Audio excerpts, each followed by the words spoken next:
A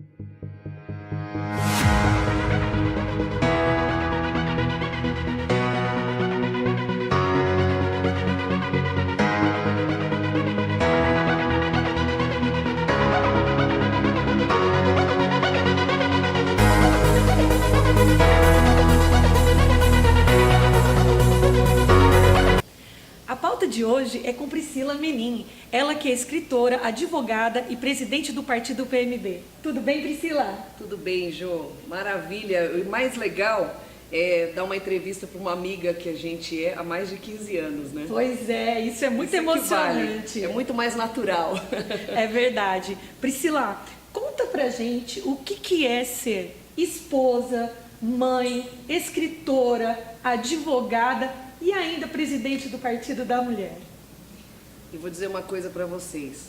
Todas as mulheres são, a gente fala, diversificada. Então a mulher ela já é preparada para fazer mil coisas, para estruturar a família. Infelizmente nós vivemos uma sociedade ainda, mesmo brasileira, democrática, mas uma sociedade que visa muito a mulher no esteio familiar. Então a mulher é a base da educação, então a mulher é a base da estrutura familiar. Eu muitas vezes até brinco e falo que as mulheres que são casadas há mais de 20 anos são as mulheres que aguentam seus maridos, né? Verdade. Porque as mulheres é que mantêm esse equilíbrio. Então, sendo mãe, sendo esposa, isso já é uma tarefa muito difícil. Por quê? Porque é a semente que você planta e você sabe que vai colher. E essa tarefa familiar, para mim, é muito mais difícil. E quando você consegue superar isso, o resto também já vem por consequência, né? A gente tem os filhos, a gente escreve um livro, a gente estuda e já plantei árvore também. Então, eu já sou uma mulher completa, né? Puxa, que bacana. A Priscila, inclusive, tem outras formações, também formada em gastronomia. E ela atualmente... Sou publicitária também. Publicidade também. Sou juiz arbitral e também sou jornalista, né? Mas hoje a gente não fala que a gente está, então hoje eu estou exercendo o trabalho na política como presidente do Partido da Mulher Brasileira e advogando também no eleitoral. Vou te falar uma coisa, é muito difícil o mercado que eu estou atuando hoje, porque é um mercado ainda muito machista, a política ainda tem uma representatividade da mulher muito pequena, então a mulher hoje representa 10% do eleitorado, né? Do eleitorado, uhum. Não. Ela representa 10% no Congresso Nacional, mas os eleitores, a mulher é a maioria. Ah, é? Ela é 52% da população. Então tem essa discrepância que você pensa assim, se o voto ele é democrático e você exerce uma democracia, por que a representatividade da mulher é muito pequena ainda no Congresso Nacional? Então isso é uma coisa que fica um pouco no ar, que a gente começa a perceber que falta muito ainda para o nosso país ter um segmento e um caminho mais democrático, um caminho onde a mulher passa a ter mesmo a sua participação verdadeira no mercado de trabalho, na política, aonde ela quiser. E respeitabilidade. Priscila, curiosidade, você teve essas formações e se formou em Direito. Isso se dá o quê? Ao seu marido? Ele te inspirou, Dr. Pedro Menin? Olha, você sabe que quando a gente é criança, a nossa mãe fala assim, eu queria tanto um filho de advogado, um filho médico, um filho engenheiro, porque são profissões que dão aquele sabor de doutor, eu sou um doutor, e dão aquele sabor de sucesso, né? Sim. E eu nunca quis fazer direito, nunca acreditei muito na lei do nosso país, até porque a gente não tem informação. Quando você faz o direito, você passa a ver que você é um cidadão e que você tem leis para respeitar essa cidadania. E muitas das vezes a nossa base educacional que a gente passa a vida inteira, ela mostra muito pouco dessa cidadania, desses direitos do cidadão. E o direito foi assim. Eu, no começo, foi um pouco porque eu tinha interesse, porque eu vi o Pedro e os negócios na família. Muitas pessoas falavam sobre esse produto que é o direito, o produto da advocacia, o produto do juiz, o produto do desembargador. E eu fiquei muito interessada e eu não conseguia ter diálogo com essas pessoas. Eu sou o tipo da pessoa que, para eu poder ter um diálogo com alguém, eu tenho que entender muito bem aquilo que eu estou falando, senão eu não falo, eu fico quieta, né? Então essa inspiração veio dele mesmo, ajudou, porque eu me incentivei a fazer essa faculdade e gostei, passei a gostar, comecei a entender e eu acho que foi na época certa, porque o direito... Com mais maturidade. Exatamente, o direito é um grau de conhecimento que você tem que ter para você poder assimilar 100% aquilo que você está vivenciando. E o direito é a vivência da família, das pessoas, de uma regra onde são estabelecidas essas regras e nós temos que cumprir essas regras. E o advogado, a função dele é estar orientando essas pessoas leigas e buscando para elas a democracia, os direitos delas e o exercício daquilo que elas estão fazendo. E realmente ele ajudou, depois foi por mim mesma e prestei a OAB, depois passei. Foi muito gratificante para mim, porque eu ainda fui prestar constitucional e ele falou assim para mim, mas Priscila, constitucional é só 200 pessoas que passam e o resto é 20 mil pessoas. Aí eu falei assim, mas eu queria muito entrar nessa área da política e eu não queria fazer uma prova da OAB só para passar. Eu queria entender um pouco mais sobre a matéria que não é atuar. fácil passar na OAB, viu, gente? Quem acha que é fácil tem que entrar e fazer cursinhos e cursinhos bons, né? Porque tem muita gente que faz faculdade, forma-se e acaba ainda não conseguindo passar na OAB. Que isso é muito discutido ainda, né, Priscila? Sobre... infelizmente o vestibular, esses cursos, às vezes também essa obrigatoriedade, né? Obrigatoriedade, não formam né? um cidadão. Isso não quer dizer que a pessoa seja uma pessoa inteligente, que esteja preparada para atuar. Eu acredito também que as pessoas às vezes perdem o equilíbrio, ficam nervosas e isso prejudica no momento dela fazer essa prova. Eu acho que tem pessoas também capazes que não estão entrando, não até são capazes, só que chega na hora, a cobrança interna é muito grande da família e você perde esse foco. Então a gente tem que ter muita paciência, muita serenidade. A serenidade que eu acho que é a base de todo sucesso. Que eu vejo a Jo aqui, ó, uma mulher que começou em Ribeirão Preto, trabalhou na sua estrutura mesmo, sempre focada no marketing, na comunicação, e hoje aí, ó, abrilhantando como entrevistadora, adorei. Pois é, dando uma oportunidade nesse canal nosso, que é o canal do Clique Jo Ribeiro, que nós já tínhamos há muito tempo, e o ano passado a gente resolveu retomar, porque o Clique Jo Ribeiro, que é o blog, é uma coisa que a gente já tem, a gente já trabalha há muito tempo. Mas nós estamos aqui para falar de você. Pri, conta pra gente sobre esses 2 livros. Você lançou um primeiro livro, que é o Minutos de Sabedoria, a Boa Política. E o ano passado você lançou um outro livro. Sim, A Mulher da A Política. Mulher da Política. Conta pra gente como foi essa experiência, se você tem intenção ainda de lançar outros livros, né? Divulgar, porque, gente, a leitura faz parte, né? A leitura é tudo pra gente. Os 2 livros, o primeiro que eu lancei, que foi o Minutos de Sabedoria na Boa Política, as letras eram bem grandes e frases bem curtas. Por quê?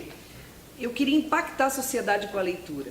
Não adianta você escrever textos muito longos, muito complicados, porque as pessoas acabam não lendo. E dessa forma as pessoas leem, elas guardam como um livro de cabeceira.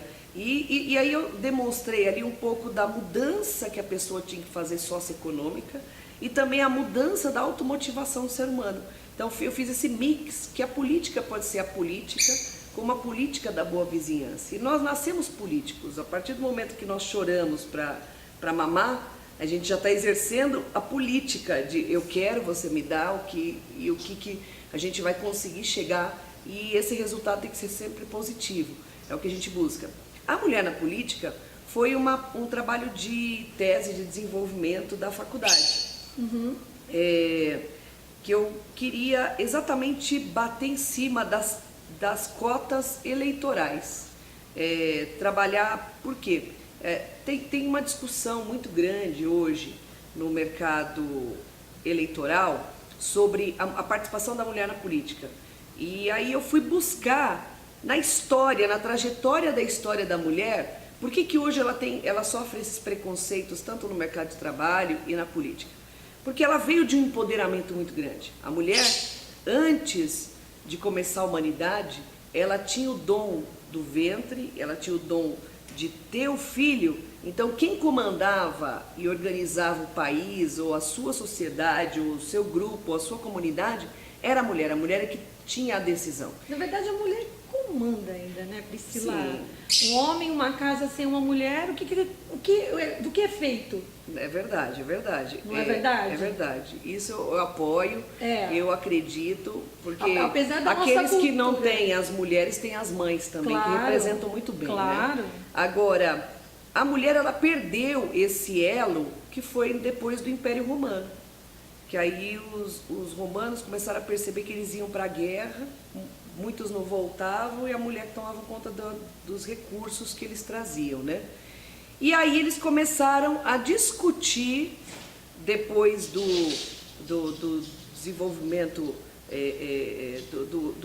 da Idade Média, assim, começaram a mostrar que Deus não era politeísta mais. Então começaram a falar que existia um Deus só. Por que eles fizeram isso?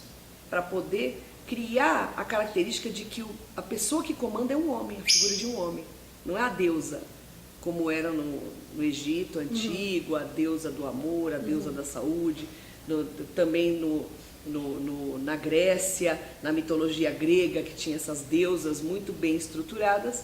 Eles passaram a vender a ideia de que existia só um Deus. E esse Deus era um homem, era uma figura de homem. E isso está escrito em 1400 e pouco, no livro Maleus Maleficarum, que é um sacerdote da Igreja Católica, que fala por que os homens não podiam se casar. E aí eles falam do efeito bruxa, do efeito mulher, a feiticeira, que mulheres bonitas como nós, sabe? Nós, na época, éramos feiticeiras, porque nós atraíamos os homens e eles entravam nas nossas garras e nós destruíamos eles, entendeu?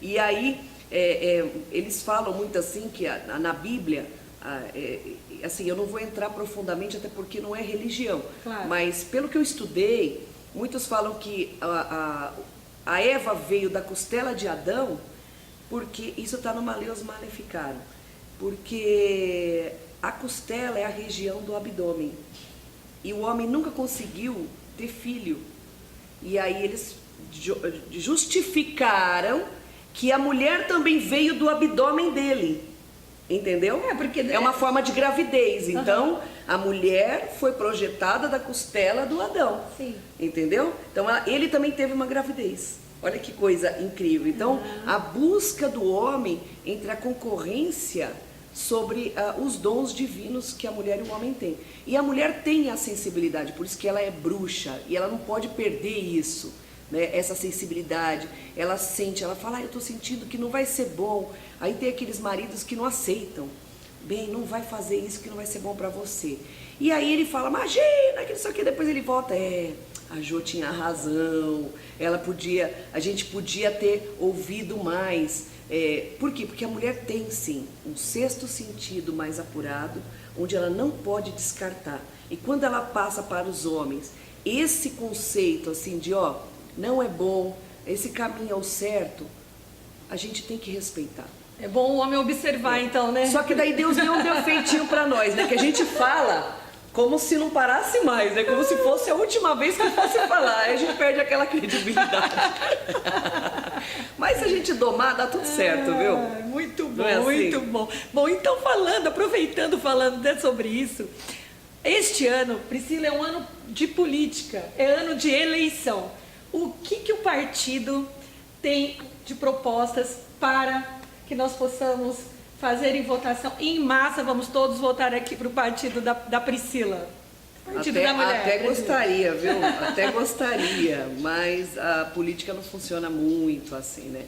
Infelizmente, esse trabalho da gente defender o partido, estruturar o partido, desenvolver, é um trabalho a longo prazo e muito minucioso, sabe?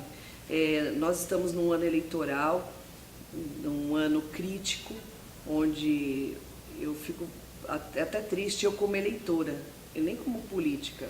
Fico triste de eu saber quem eu vou votar. Eu não sei quem é meu candidato ainda para presidente, eu não sei quem é meu candidato para governador, eu não sei quem eu vou votar caso eu não tenha dentro do meu partido alguma pessoa que me represente, porque às vezes, na última eleição eu só votei mulher. Então eu tenho esse paradigma também. Se eu sou mulher, eu vou votar numa mulher. Mas não são todas as mulheres que a gente pode votar também, infelizmente. Não porque elas são sujas ou não são sujas, ou porque os homens são mais sujos, não é. É que todos os candidatos, a gente tem que estudar melhor o candidato. A gente tem que verificar o passado dele, as estruturas que ele fez, o tempo que ele teve na política e o que ele fez para acrescentar, para ajudar. Então, quando você passa a avaliar a política de fato, tecnicamente, você não encontra um representante. É verdade. Não é? É verdade. E, por outro lado, as pessoas que têm talento, vontade para poder representar e ser representado, elas também não conseguem porque a política ela é muito rápida. Então, você tem 45 dias para fazer uma eleição. Imagina o estádio do Morumbi, lotado de pessoas, e que as pessoas têm que saber o seu número e votar em você. Ô Priscila, curioso, quer dizer, então, uma pergunta. Realmente, o candidato ele precisa ter 1 milhão. Se eu fosse candidata a deputada, eu teria que investir 1 milhão na minha campanha para eu ser eleita?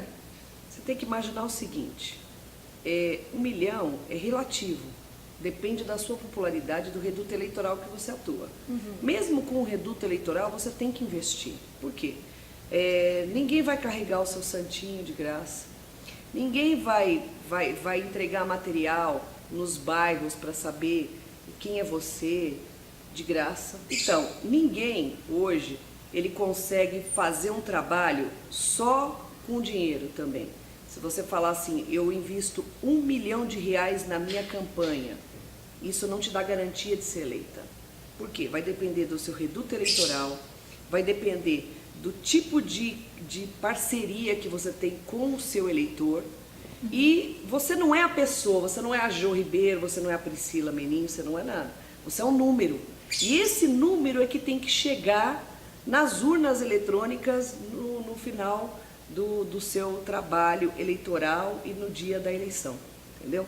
Então, esse número, por exemplo, ele tem que chegar na mão dessas pessoas. E como é que você consegue trazer essas pessoas para saberem o seu número? Você tem que fazer uma divulgação de massa. Você tem que fazer uma distribuição de material, você tem que mostrar nas casas que você vai representar, isso em 45 dias. Então, eu não consigo estar em 45 dias conversando com 1.000 pessoas por dia, você não consegue, é humanamente impossível. Eu acho que o tempo é muito curto que também eles estipulam, não é, Priscila? Muito curto. É muito curto. E também eu vejo que os valores também que as emissoras cobram, também é muito alto para você poder participar, por exemplo. E não pode também. E também não Na pode. parte eleitoral fechado não pode. isso também, Também tem limites de campanha. De participação de cada partido. Para não prestigiar um ou melhorar o outro. Mas assim, o TRE foi fazendo isso para diminuir a poluição visual, não sei o quê. Mas cadê a igualdade dos direitos? Por outro lado, é o que você falou, perde a igualdade dos direitos. Por quê? Porque a pessoa que faz uma campanha de 45 dias é aquela que já está no poder. Ela já tem a estrutura montada. Claro. Uma pessoa nova já não consegue. Claro. Porque como é que ela, em 45 dias, ela vai conversar com 1.000 pessoas por dia, convencer, dar o santinho e tudo mais, e fazer aquela corrida maluca? Não consegue.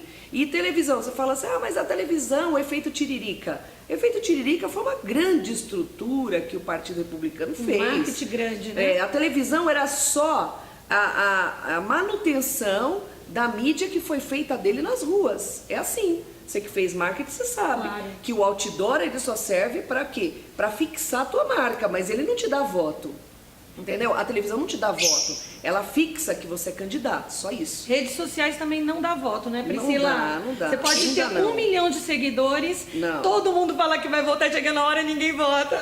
Não vota porque é aquela história, a pessoa sabe o nome da pessoa, mas na hora que ela vai votar, ela não pega lá no sistema, no terminal do Facebook, do Instagram, o número da pessoa. Então, mas Ela não anota. Ô, Pri, Aí chega na hora, como ela não tem aquele amor pela política, ela fala, mas a minha amiga já está eleita, ou ela não vai fazer nada mesmo, então eu vou votar já na chapa. Então você vai votar no número 50, aí você bota 50 geral.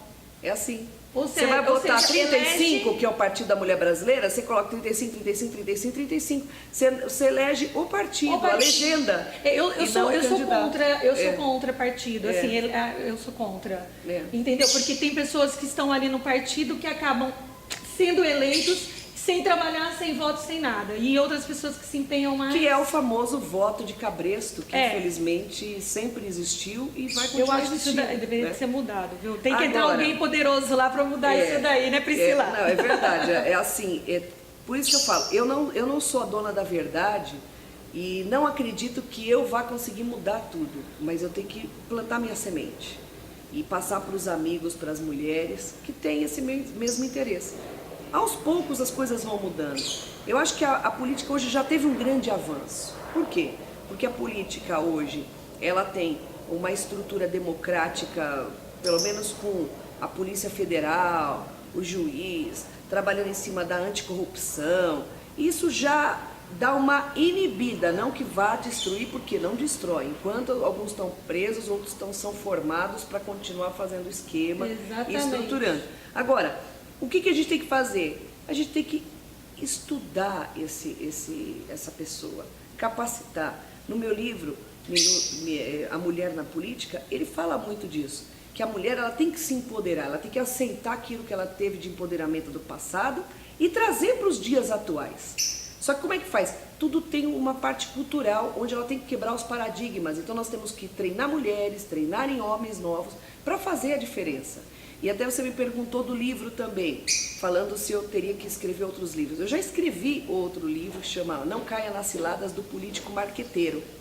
E esse livro fala justamente do marketing eleitoral que é empregado nas eleições. Que a gente tem que tomar cuidado, a mulherada também, e enxergar que ninguém é divisor de águas e que ninguém vai mudar o país se não for em conjunto. Sozinho ninguém faz nada, mas em conjunto a gente é grande, a gente é forte, a gente consegue transformar essa luz espiritual que o Brasil está precisando, né? Porque nós estamos num buraco negro aí e tentando subir ali, ó. Você vê que a Rede Globo, com esse foco, esse marketing que eles estão fazendo, das pessoas gravarem o vídeo, nada mais, nada menos que é também uma possibilidade de alavancar isso que você está acabando de falar. Porque eles querem mostrar o que o povo brasileiro está sentindo e o que o Brasil precisa. Então, dentro de tudo isso, realmente para o povo se unir. A Globo tem grandes gênios lá, né, que ficam pensando o tempo todo, e todos começaram a entender que o povo hoje está descontente. Então, a forma que a Globo está elaborando hoje esse trabalho é para resgatar o amor à pátria. Então, fala um pouco da sua cidade, fala um pouco do amor que você tem das coisas. É o resgate. No meu livro, O Minuto de Sabedoria na Boa Política, ele fala do resgate. Mas você viu os vídeos? A gente fala assim, vamos amar nossa bandeira e não só nas Copas do Mundo e nos Jogos. Você chegou a ver os vídeos, eles pedem isso, mas os vídeos que eles têm colocado realmente é as pessoas muito insatisfeitas com tudo, mostrando lixões, mostrando espaços que realmente o governo não tem cuidado, enfim. Então, realmente o pessoal está se manifestando e eu acho que isso vai dar muito certo. E infelizmente é uma verdade. Na política ainda tem muita operação ganha-ganha. E o político ele sempre vai pensar no seu interesse pessoal antes de colher aquilo que ele veio, porque ele é um representante do povo, né? Ele não tem que viver só o momento do poder que ele tem, que é um poder ilusório. Esse poder são 4 anos e ele tem que trabalhar para mais 4. Só que ele começa a arrecadar, guardar dinheiro, porque dinheiro faz dinheiro, compra lá as pessoas, que eu falo até no livro Não Caia nas Ciladas do Político Marqueteiro, compra as pessoas com um churrasco, pagam lá R$50 por uma boca de urna E essas pessoas acham que, tá bom, eu estou ganhando, eu vou ajudar, só que ela não pensa que esse dinheiro é pouco. Um churrasco é pouco, perto da transformação que a gente pode fazer através do nosso voto. É verdade. Não é? É verdade. Gente, ficamos aqui, um bate-papo com Priscila. Vamos trazê-la de volta, claro, com novidades durante esse ano ou ano que vem, né, Priscila? E eu desejo para você, olha, o sucesso nessa eleição. Olha, a gente tem que acreditar nesse país, acreditar na mudança, empoderar mais mulheres, mais jovens, pessoas que queiram, de fato, transformar esse país. Vale a pena, eu acho que é o meu Brasil, é o nosso Brasil, é o Brasil das oportunidades, da paz e do amor. Então, vale a pena a gente lutar, vale a pena a gente se dedicar voluntariamente nas questões políticas também do nosso país. Deus abençoe vocês, sou fã de vocês, sou fã da Jo e vamos seguir em frente, vamos ter fé e vamos curtir, dar bastante like aí embaixo aí para ela bombar e trazer a corrente do bem para o nosso país também na internet. Tchau, tchau. Tchau, tchau. Beijo.